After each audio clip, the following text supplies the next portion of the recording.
Hi, Councilwoman Seaman here, and I'm at my office today joined by my good friend Peter Polivos. Peter, thank you for joining me today. You've got some news about small businesses. You know, during this COVID-19, we've seen a lot of businesses. I've seen a lot of them in my ward. We get the calls every day of how they've practically lost their life savings. This interruption has really had a lot of businesses go through a lot of suffering. And I'm so grateful that you've come to me and you have some information that might help these businesses. Could you tell us a little bit about it? Sure. It's a pleasure to be with you today, Councilwoman Seaman, and I want to thank you for being so responsive.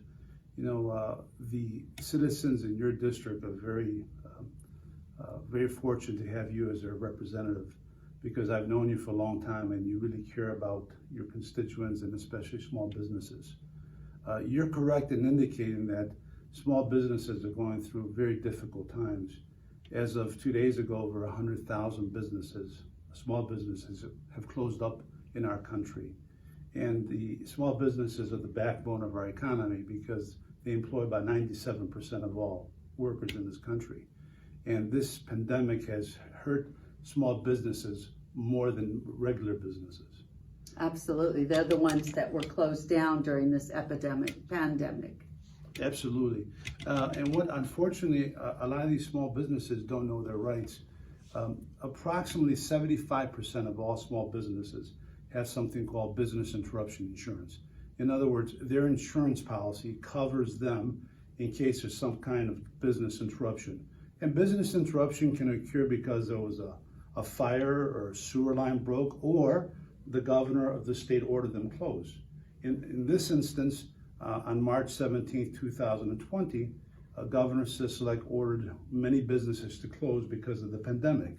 When that occurred, these businesses have the right to pursue a business interruption claim.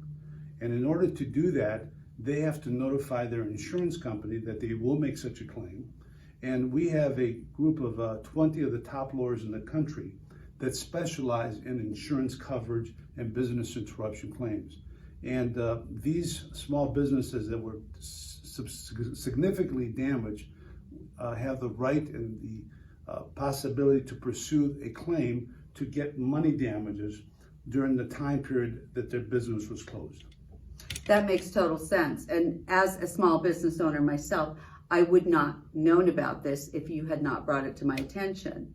So I just want you to give more information to the folks out there on who they can contact to get a consultation. And we're going to have this on all of our social media.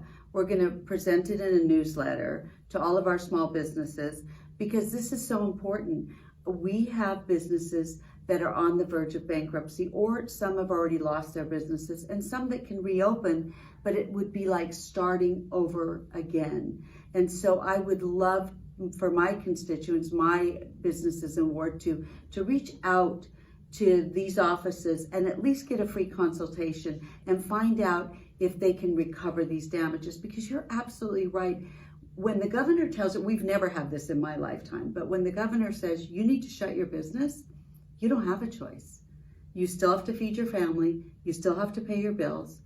And like you said, the small businesses are the backbone of our economy. And so I am more than grateful that you've joined me here and that we are going to get this information out. As a councilwoman, I'm not endorsing anyone, but I am here to give you information about what is available to you. And so I would like you to give them information on who they can call for a free consultation. And then we'll also put it in our social media and email information. That's great. We have an email address you can contact that you'll see on this video. And there's a group of 20 attorneys that specialize in this area that will immediately respond to you and help you through the process. And the great thing about these cases is that the lawyers front all the time and all the costs. And if they have a successful recovery for you, then they get paid from a successful settlement. If there's no recovery, you're not responsible for paying their attorney's fees or any of their costs. So really, it's all upside. And, you know, you have to be very cautious with these cases because the insurance companies have gotten together and decided in a very unfair way to deny all these claims, which is really unconscionable. Don't forget, small businesses, Councilwoman Seaman, have paid for business interruption insurance for 10, 20, 30 years. So they have paid for this coverage. It's not like the insurance company is doing them a favor. Right. They've paid for this insurance so that in case something catastrophic happens, like it did with the pandemic, they have the right to pursue a business interruption claim. And we feel very confident that you will prevail on these claims because the damages you will get from your case will allow you to continue your business, or if you unfortunately have to close your business down the road, you'll have sufficient funds to open another business. And again, this is insurance coverage that you've paid for. So it's not like the insurance companies are doing you a favor.